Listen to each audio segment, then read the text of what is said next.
You gotta enjoy the fuck out of life, bro. We are only here once. We have to go along with the flow and do whatever we can to just have a good time while we're here. The money will always come back, yes. But the truth is, I suffer so much thinking about what I could be doing with my time instead of just enjoying the present moment, hanging out with friends, hanging out with family, making plans to go do shit. I say no to the coolest shit sometimes just because I think, oh, I could be doing so much better with my time, when in reality, that's not really true. And I've suffered with this for so long. Like yesterday, for example, I said no to a run with my friends and some new people that I was gonna meet because the weather was poor. They ended up having a fantastic run. The rain stopped, they had a great run, and I was just sitting at home. Mind you, I was spending time with family. I made them all a nice dinner. But I said no because I thought the weather was gonna be shit. I didn't even just go and enjoy, but I would have, is the point I'm trying to make. So enjoy life while you're here. The money, whatever, the money always comes back. The times that you can and would have missed out on, the experiences that you would have had with other people, that should be at the foremost of your priority list in your 20s. Now, I heard a TikTok earlier today. A guy was saying that your 20s, like 20 to 26, 27 is like where you build your resume. And not a resume as in you're going to hand it into a job application or something, but more of a resume as in you need to build up who you are. Go do shit, go do cool things, go explore new countries, new areas. Focus on yourself and work out and train and have a good time with your friends. Like, you need to just build and grow for those period between 20 to 26. That is where you will likely be at that's your physiological peak, is as you approach your mid to late 20s. So you have to have shit dialed by then. That's the way I see it. That's the way that guy saw it. And you will not be getting there if you don't start now. I know it seems soon. I hate to think that, oh, time's running out, we're on a clock, but really time is our most valuable asset. Time is our most valuable currency. Where you spend your time shows what you care about. If I looked at your schedule right now and I was with you and I got to see what you did every single hour of the day, would I think that you are on a path to growth, on a path to fulfillment, enlightenment? Would I say that you are on track to achieve goals if I hung out with you every single hour of every single day, even for just 1 week? That's something you always have to remind yourself of too. Your goals have to be filtered through, or rather your actions have to be filtered through the goals that you have. Meaning, if I set a goal, which mind you, I just did, I'm sitting outside of a Little Caesars right now because I'm celebrating a cut. I cut for 6 weeks. I took my dieting very, very seriously, my exercise very, very seriously, just to see some fat loss reduction. I'll post up some pictures here just to show you. But when you set out to achieve things, every action that you take from that point onward must be filtered through how passionate you are about achieving that goal. I did not have sweets. I did not have fun food. I starved myself. Okay, that's a little bit extreme.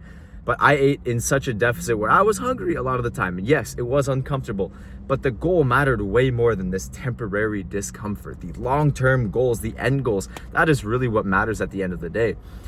And when you have a goal like that, you have to filter your actions and make sure that everything you do is aligned with that goal.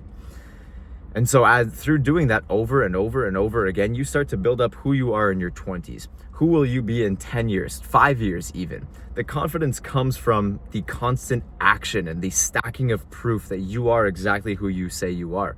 There's a big difference between confidence and ego. And that is exactly the one thing that lots of people are missing, is the actual proof that they have done what they say they can do over and over and over. And these don't have to be external goals either. They can be very much internalized.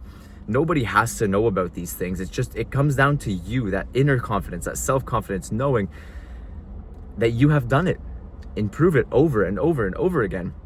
Now, am I celebrating here, having a little bit of Little Caesars? Yes. Have I been craving Little Caesars for 6 whole weeks? Yes. Have I ever craved Little Caesars at all in my life? No.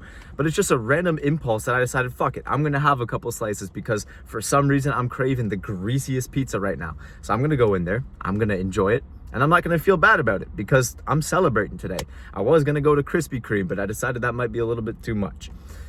So the whole point is, ebb and flow with your life. Enjoy the present moment, because man, that quote that says something like, I really wish I knew I was in the good old days while it happened, it is true. In hindsight, your present moment will always be the good old days. You will always wish to be a kid again, or to be in your 20s again, or to be in your 30s again.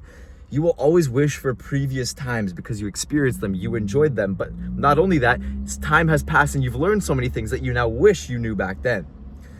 And so many people are forward thinking about the future, the future, the future. I get caught up in this trap all the time. It's always about the future for me. What can I do more? What does the future hold for me? Where I start to think about the future more than enjoying the present moment. Slowing down, enjoying time with friends, enjoying time with family. That is really the important piece in life. Now, Higher Up Wellness and his father had some sort of quote. I forget exactly how it goes, but it's something along the lines of, how do you spell love? And the answer is T-I-M-E. Who are you giving your time to? What activities deserve your time? What activities get your time that shouldn't get your time? And if you think about your goals and the people in your life and how much time you give them in accordance with how much you love to do that thing, or how much you should do that thing according to your big goals that you've set, you will really start to figure out, shit, I need to cut out this aspect of my life, or I need to put more time here. There's an audit you can do, and you can do this whenever you want, really, but every couple weeks, every couple months, you can just sit down and think, man, even financials, it's like, man, I have noticed that in my tracking, I've put too much time in one area and I need to cut back. Or I am not putting enough time in one area, I need to cut back. You can always do this. There's no time limit, there's no age limit, there's no monetary limit of where you need to audit your stuff, as long as you are on a road of constant improvement and also being aware of the present moment and not getting too caught up in the future. Now, that is the basis of what I wanted to say today. I am having a week at the cottage coming up, so by the time this video comes out, I will be editing and posting it while I'm at the cottage. Little celebration for, again, this 6-week cut. But my pizza is almost ready, so I gotta go in, get it hot and fresh, or hot and ready. Man, it's Little Caesars. I can't believe I messed that up. But I hope you guys are all doing well. I want the best for you, and I hope that at some way, shape, or form, you guys are able to come to an understanding of why the present moment is so important. Now, I put a lot of time and energy into editing my last video, which I'll pop up near the end of this video. It is the importance of the 80-20 split, and how the 80-20 split can help you start, help you get ahead, help you get on this journey of self-improvement. No matter if it's finance, whether it's with friends or family, doesn't matter if it's in the gym, it will get you started, and that is the most important piece. So with that being said, I hope you guys have a great rest of your day. I'll pop up that video somewhere here. Go ahead and watch that. And I'm gonna go grab some pizza. But I hope you guys are having some better food than pizza and enjoying the rest of your weekend. So with that being said, take care.